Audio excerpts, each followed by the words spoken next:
Contractors make some of the best real estate investors, and in this video, I'm going to tell you why.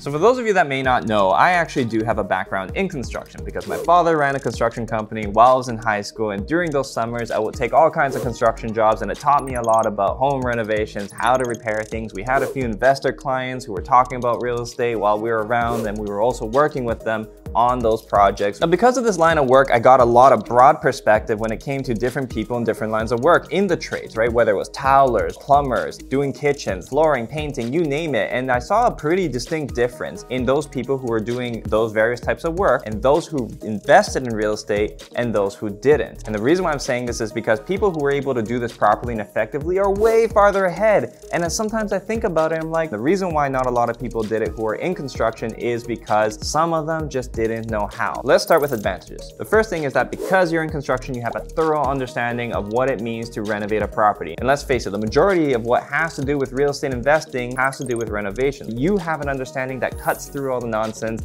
and you can really see what's actually going on if you have enough experience. The second advantage that you have is that you are somebody who's able to really cost down on a lot of things because you know what things actually cost. Now, the third advantage is that theoretically anyway, if you're somebody who's in construction and you have enough money to get into a real estate project, you are able to not take other jobs because you now have given yourself a line of work that you can get paid out for at the end. But now let's talk about some of the challenges, because these are some of the things that I faced and some of the people that I knew who were in the trades that got into real estate also had to deal with. And the number one thing that we're going to talk about is qualifying for that mortgage. Because let's face it, the number one thing that a lot of us who are self-employed in the trades have to deal with is cash payments, wanting to save on taxes. And then also the self-employed aspect means we have to be in the business, putting money on the books through a registered business for at least 2 years before that income is considered palatable to an A lender. So that is a big obstacle. The second problem that we have to contend with is that if you are in the trades in a manner where you have to go to work because you're working for somebody, you may not be able to leave that job, although you will still be able to exercise that understanding over whatever it is you're doing. And the third disadvantage, which really has to do more with the personality or mentality of people who are in this line of work, is the do-it-yourself mentality. This ends up being a problem. Take it from me, when you are having to renovate your own place and you're not doing it for a customer or a client or somebody else, your motivation is just totally different. It's hard to really deal with this type of thing when you understand that you are working on your own time frame and you can always stretch things, because you're not getting paid now, you're getting paid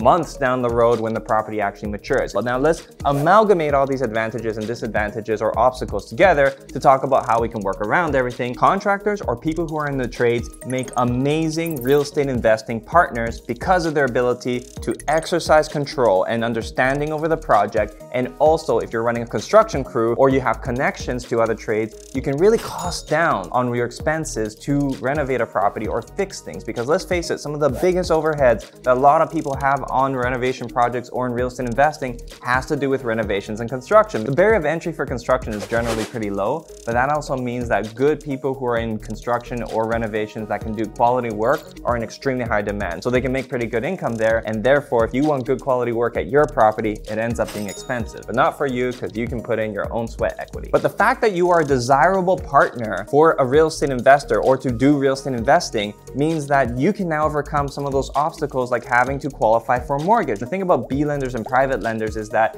you end up paying these other fees. And what I realized later was that it would have just been cheaper to pay my taxes instead of having to pay these B lender fees, these private lender fees. But you can also overcome that and get with an A lender if you partner up with somebody who has a stable job. For example, if we compare somebody who's in construction with, let's say, a nurse. Nurses are also very good at real estate investing partners. And the reason is because their profession has been proven to be indestructible. And generally, they believe that if a nurse gets a mortgage, they will always be able to pay their bills. Now, let's compare that to a contractor. Their production, their income is based largely on their effort, on their discipline. If something goes wrong with them, like they get sick, are they going to get paid? Probably not, because they're not working. How are you going to deal with that? So it's generally viewed as being less stable. But now if you bring this marriage marriage together. If you have maybe a partner, a significant other who is in this line of work, perfect. That's like a match made in heaven for real estate if you can do it well and the trust is there. But failing all that, if you really have to get into it yourself or with somebody else who is also in construction, just make sure you budget for it, because if you're saving in taxes, it should mean you have a little bit more money in your pocket, and if you have to go with private lenders, you can pay for it, but just budget things properly. And if you want to know how, contact us so we can show you how to make sure you are calculated, methodical, and you don't end up losing your shirt on one of these flip projects.